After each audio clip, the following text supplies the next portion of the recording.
because these big fast fish, like our dolphin fish, our tuna, they are visual predators. And so in order for them to gobble up a single sardine, normally they would have to track one down and really follow it before they can eat one.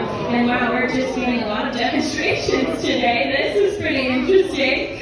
And so, if you don't believe me, that this is an effective defense mechanism, out in the wild, these sardines can live up to 25 years old. So pretty impressive. And if you still don't believe me that it's an effective defense mechanism, I'm going to play a little game with y'all the next time they come up. We're going to pretend to be hungry tunas, and we're going to see if we can follow a sardine for 5 seconds. But we'll wait for them to come back up before we do that. Here we go.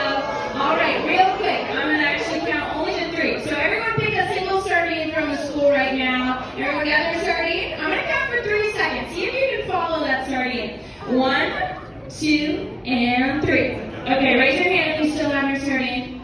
Not too many hands. If you raise your hand, look at me. Now look back. Where's your sardine now?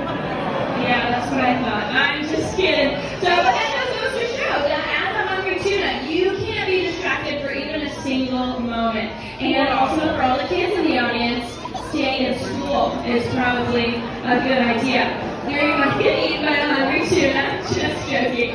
So I know that Ari mentioned up there that we have 10,000 sardines in here. So has anyone ever wondered, after we said that, how in the world do we know that? I always get that question. How do we know that there are 10,000 sardines in here? Well, we have an intern that comes in every morning and counts them one by one by one. I'm just joking. That would be very mean of us. We have 2 interns, slightly better. A little less time consuming. Alright, and it's still getting really itchy in here. It looks like we've got a smaller school on the bottom and now a bigger school on top. So they're still split up into 2 different schools here. And so if you wonder, how are they eating their food right now? So I'm going to tell you how a sardine eats its food. So they do something really interesting. They're basically filter feeders. And so if you can look